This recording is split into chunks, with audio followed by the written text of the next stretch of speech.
হবে, যদিও এখনো বার্লিন ভিত্তিক আন্তর্জাতিক দুর্নীতি বিরোধী সংস্থা ট্রান্সপারেন্সি ইন্টারন্যাশনালের আন্তর্জাতিক পরিচালনা পর্ষদের চেয়ারপারসন ফ্রাঁসোয়া ভ্যালেরিয়া 3 দিনের ঢাকা সফরের শেষ দিনে মুখোমুখি হন সাংবাদিকদের। রাজধানীর মাইডা সেন্টারে সংবাদ সম্মেলনে তিনি জানান, বাংলাদেশ থেকে বছরে $16 বিলিয়ন পাচার হচ্ছে। এই অর্থ কোথায় গেছে তা নিশ্চিত করে ফিরিয়ে আনতে বাংলাদেশকে সহযোগিতা করবে টিআই।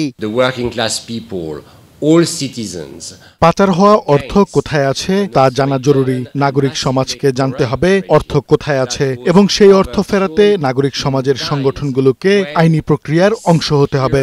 ট্রান্সপারেন্সি ইন্টারন্যাশনাল টিআই পাচার হওয়া অর্থ ফেরাতে বাংলাদেশকে সহযোগিতা করবে।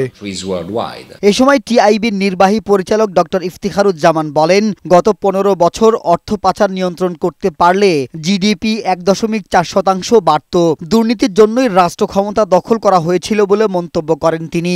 গুরুত্ব আরোপ করেন সংস্কারের মাধ্যমে অর্থ পাচার প্রতিরোধে। বাংলাদেশ প্রতি বছর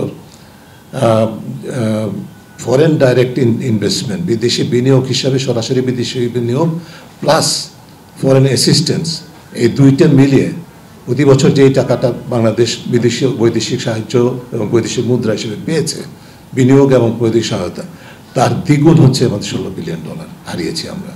যেসব দেশ প্রভাবশালী দুর্নীতিবাজদের বিচার করতে পেরেছে, তারাই দুর্নীতির ধারণা সূচকে উন্নতি করেছে বলে জানিয়েছে টিআইবি। মাহবুব আজমি, বৈশাখী সংবাদ, ঢাকা।